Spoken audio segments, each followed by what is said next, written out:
Well, good morning, class, once again. We're going to be talking about the book of Hebrews today.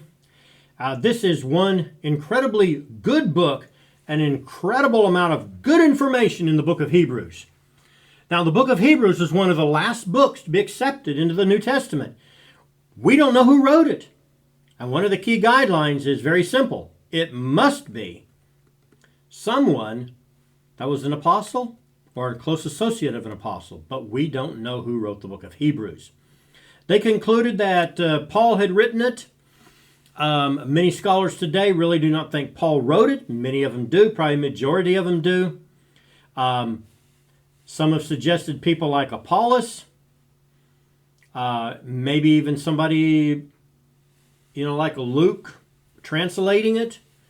We really don't know exactly who wrote it. Now, Paul is going to use different people as his penman. And this could be a different penman that's a scribe writing for the Apostle Paul. Could explain maybe why the writing is a little different in style. It does seem to have a lot of Pauline influence. So it probably came from the Pauline party. And it was assumed that it was written by the Apostle Paul. The book of Hebrews is written just before the Jewish revolt to the Jewish people who are at Jerusalem. The reason we know it was written before the Jewish revolt is because the temple seems to be in full operation. There is no concept whatsoever in the book that the sacrifices are gone. Really, the book is trying to say that Jesus Christ has become the sacrifice, not what they're doing there.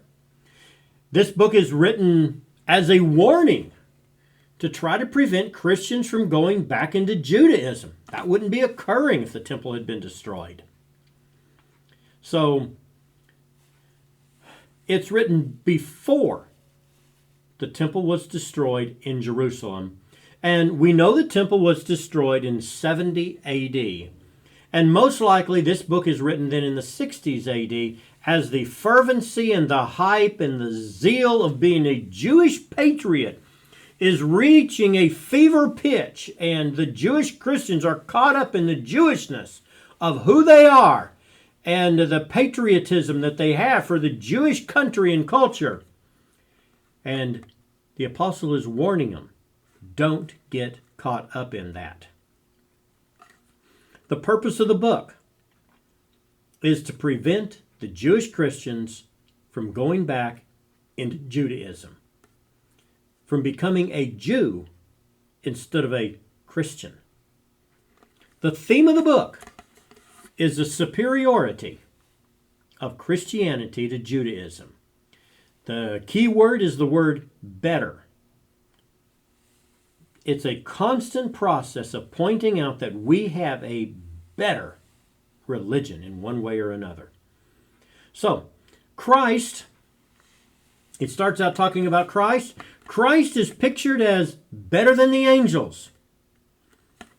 Chapter 1 of Hebrews says, "For unto which of the angels saith he at any time, Thou art my son, this day have I begotten thee? Are not they all ministering spirits sent forth to minister to them who shall be heirs of salvation? But unto the Son he saith, Thy throne, O God, is forever and ever. A scepter of righteousness is a scepter of thy kingdom." Christ is better than the angels. Secondly, Christ is better than Moses. It gives the statement here that it says, "This man was counted worthy of more glory than Moses, inasmuch as he who hath builded the house hath more honor than the house." Yes, Moses was a great prophet of God, but he's not God. Jesus Christ is. Third, Jesus Christ is better than Joshua. Joshua, the one who conquered the land of Canaan, who drove out the Canaanites, who gave them their land and gave them their heritage, and provided them victory and rest. But Jesus Christ is greater than Joshua. He's provided something far better than that. And then finally, Jesus Christ is better than Aaron, who is the great high priest. You see, this is a priest that continueth ever, and he ever liveth to make intercession for those that come to him. And he sits on the right hand of God, making intercession for us. So, Christ is better than the angels. Christ is better than Moses. Christ is better than Joshua. Christ is better than Aaron. And then the author says that Christianity is a better religion. It has a better covenant. He says, "For this is the covenant that I will make with them after those days, saith the Lord. I will put my law into their minds, and in their hearts will I write them. Whereas the other was written on tables of stone, this is written on the hearts and the minds of people." We have a better rest. Spiritual rest and peace. Not political rest and peace, but victory in all the circumstances of life. We have a better priesthood. That's why Christianity is better. These priests, they kept dying, and another one replaced them. These priests were sinful, not sinless. We have a better priest. We have a better altar. The altar in the tabernacle and in the temple was representative and symbolic of God and the throne of God. The mercy seat was the place that you came to meet with the presence of God.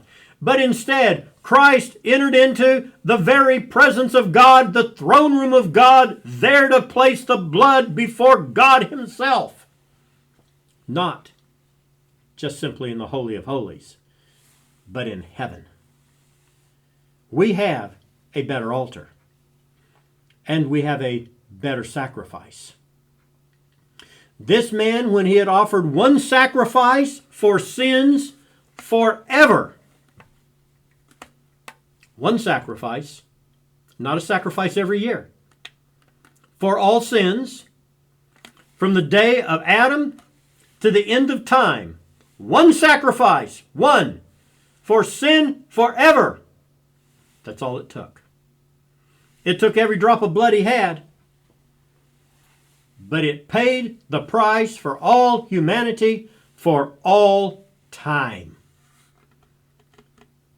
So, we have a better sacrifice. Now, this sacrifice is far better because the Bible is very explicit in the book of Hebrews that it makes those who come perfect. And only one sacrifice was needed to make those who came perfect. Now, I know that's a term that's a little confusing. We're going to talk about that in just a few minutes. The book of Hebrews is a book of warnings, though. The Hebrew people were drifting away from God. And do you know that anytime we go to the next generation, about 40 years after the religion is established and the people are fervently and fired up before God, 40, 50 years later, there's a coolness and a lethargy that comes over. And about the time of the third generation, it seems like people are abandoning the very thing that their founders fought for. That's happened to the Hebrew people. If there was any group of people that you would never anticipate going back, it ought to be the saints of Jerusalem. The old people could remember Jesus Christ as he walked this earth 40 years before this. Less than 40. These people have heard the stories. These people have had the greatest saints of all the ages there. People like Peter and the other 12 apostles, and the apostle John and Paul had been there a time or two. And then James, the brother of Christ, who was known for his prayers so much so that his knees had become calloused. The reality is, these people had the greatest saints of the ages that they had as examples. But, one by one, they're gone. Peter is going to be martyred. James is going to be martyred. John is elsewhere. Paul is gone. Thomas is in India. And all these great apostles, they aren't there anymore. And suddenly the church is now left in the hands of this new generation that is caught up in the Jewish religion and gradually drifting back. We've got to be careful that we don't do the same thing. So there's a number of warnings. There's a warning in chapter 2. It said, let us give the more earnest heed to the things which we have heard, lest at any time we should let them slip. And that concept of let them slip is the idea of leaking out, drifting, gradually losing what you have. And do you know that spiritually we can just leak out until it's gone? And that's one of the warnings. A second warning is a warning of the failure to obtain spiritual rest. It says, let us therefore fear, lest a promise being left us of entering into rest, any of you should seem to come short of it. This rest is actually a picture of holiness. That's why we sing these songs, Come Over into Canaan Land, Beulah Land. Even the Baptist will agree that this actually has to be a picture of some kind of a higher spiritual life, that God's people are commanded, let us labor therefore to enter into that rest. And the apostle is using, in the book of Hebrews, he pointed out that of the people that came out of Egypt, they died in the wilderness and they did not enter into the rest that God had for them. Let's go on into the rest God has. It says that we must, there's a warning against apostasy in chapter 6. And very, very powerful warning there. And it makes it very, very clear that it is possible to backslide. And it talks about how that it is that once they've been enlightened and have tasted the heavenly gift and made partakers of the Holy Ghost, if they fall away, it's impossible to renew them again into repentance. And this is a present tense here, seeing they crucify to themselves the Son of God. In other words, while they're in the process of crucifying the Son of God and putting him to an open shame, they cannot be saved. And then it says, talks about the land, and it says that they're nigh unto cursing, whose end is to be burned. But we're persuaded better things of you. Well, that is the warning in chapter 6. We have a warning in chapter 10 against willful sin. And in chapter 10, the statement against willful sin, if we sin willfully, after that we have received the knowledge of the truth, there remaineth no more, or we could say no other sacrifice for sins. Now the Jewish people were looking for the sacrifice of a bull or a goat. The author of Hebrews says there's no other sacrifice other than Jesus Christ. Quit looking for that. If you sin willfully, that will not cover. But a certain fearful looking for of fiery indignation. It says, of how much sore punishment suppose ye shall be thought worthy, who hath trodden under foot the Son of God, and counted the blood of the covenant wherewith he was sanctified an unholy thing. He's comparing that to how that people died without mercy at Mount Sinai. But it's going to be more severe for those that reject God. And then there's a warning in chapter 12. And that warning says that we must fear God. For our God is a consuming fire. All right. The people were backsliding. How do you get people to stop from backsliding?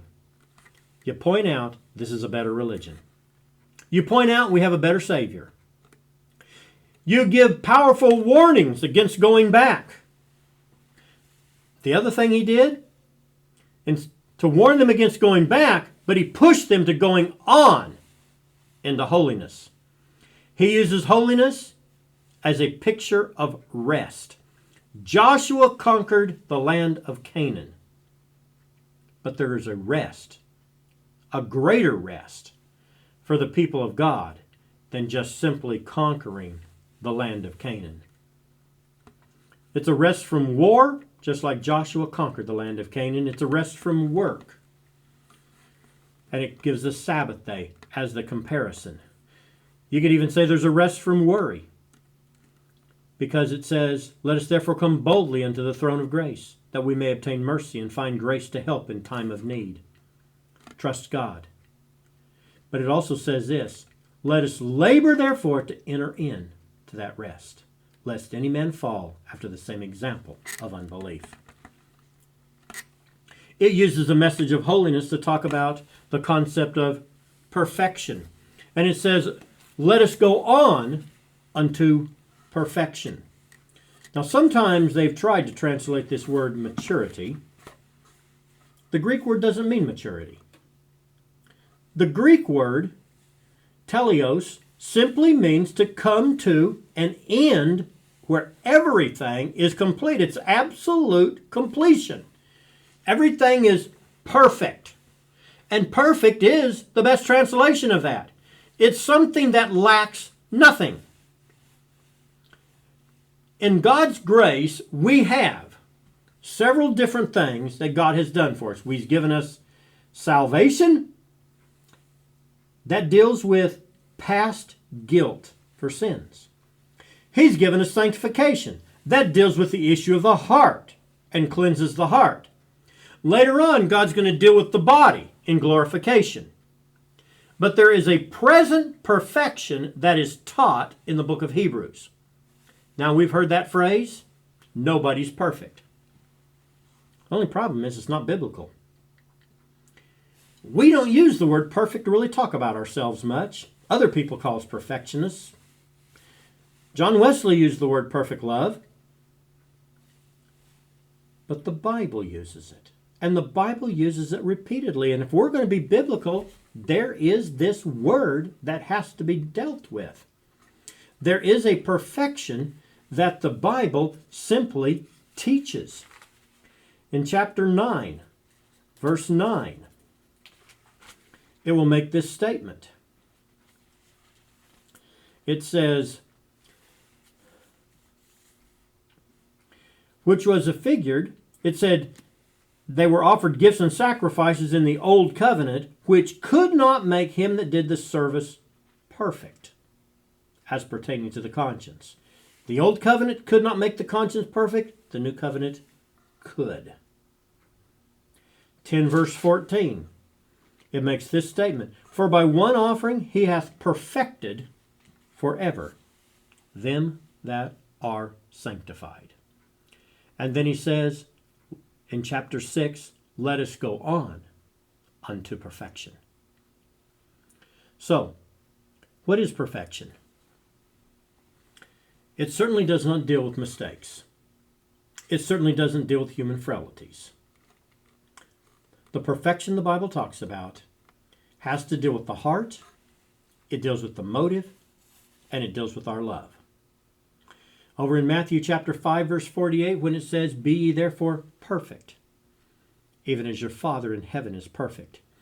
In the context there, it's talking about how that God loves both the wicked and the good. And so in some way, we can exemplify God on this earth. And it has to do with down inside the human heart. There is no perfection that will take care of the head on this earth. But God will take care of the heart.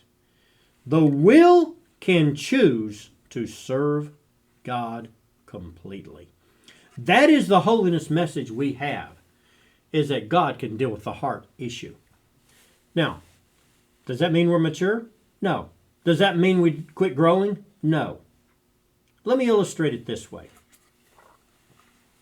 If you have a baby, say a 1-year-old, and he's diagnosed with a tumor, a cancerous tumor, And the doctor comes in and he tells the parents that your little child has a deadly disease inside of him. And if it's let go, eventually it will kill him. The parents say, what do you suggest? The doctor says, that tumor thus far is encapsulated at a certain spot in their body. It's making them very sick. They're not able to function normal. But I can go in with my surgical tools and I can cut out that cancer. The parents say, yes, go ahead. And so a few days later, the doctor comes out of surgery. He meets with the parents. And he says, I've got good news for you. I've got all of the cancer. It's gone. You don't have to worry about it anymore. It's been taken care of. And that child may have a scar that's left, but he grows up perfectly normal, develops perfectly normal. You see, after the cancer is gone, we would look at that child and say, we now have a perfect child. It doesn't mean they're an adult. It doesn't mean they're not going to make mistakes. It means that the physical problem that was causing death, that was eating away at their very insides, is now gone, and everything is completed exactly as it's supposed to be. And we have inside of us something that we could call a cancer, a disease, something that must be cut out, but when it's out, we can develop normal. It doesn't mean we quit developing. It doesn't mean we quit growing. It doesn't mean we quit progressing in Christianity. But it does mean the cancer's gone. Once that child has the cancer gone, it is an impossibility to go in and get more cancer. It's gone. Just like a person where God has gone into their heart and has cut out that evil nature, it's gone. And now they are ready to develop normally as a Christian. Anyway, that is the perfection it's talking about. A perfection completely or perfectly fulfilling the moral expectations of God. We are perfect in our heart and motive, but we are certainly not perfect in the areas of humanity, nor does God expect us to be. Tied in with that, holiness is the law on the mind and the heart.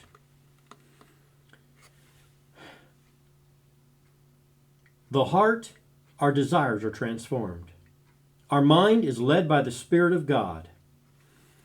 And when it talks about the law of the Old Testament being written, it's God's law that's written on our minds and our heart.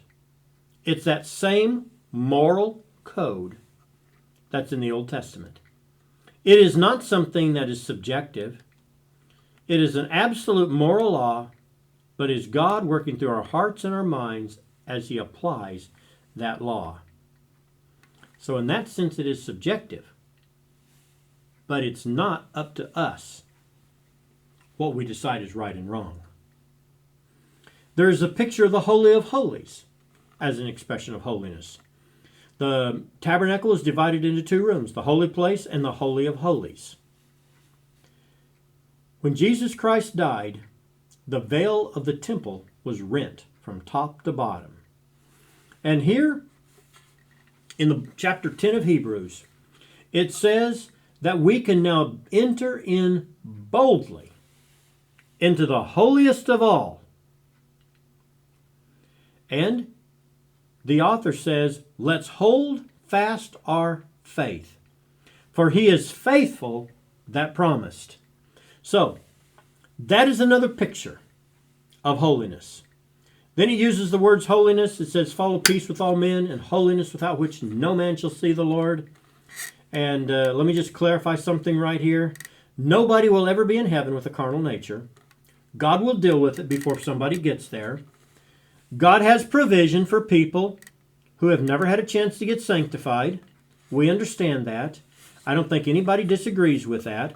But if you don't go on, you will go back. If you don't deal with the issues of the heart will deal with you, and you won't stand in the issues of life. Furthermore, as God is dealing with you and he says, I want you to surrender that, if you don't do it and disobey God by not giving it up, you'll lose out and he'll leave. So, yes, holiness is expected to be obtained here and now. But God has a provision for those that are seeking. God has a provision for those that haven't heard. And in reality, if we grow like we're supposed to and develop normally as a Christian, God will deal with the issues of the heart and bring us right into the experience. And then over in chapter 13, it makes this statement that Christ died. He suffered without the gate, that he might sanctify the people with his own blood. Why did Christ die? It is to sanctify us, or he died to make us a holy people. The purpose Christ came was present to himself a glorious church, not having spot or wrinkle or any such thing, but that it should be holy and without blemish. That's why he came, to make a pure, holy group of people fit for heaven. And that's why he suffered without the gate, that he might sanctify the people with his own blood. I would like to notice one more thing about the book of Hebrews. I shouldn't say just one more thing because it's a long thing, but that the apostle also emphasized faith as another key.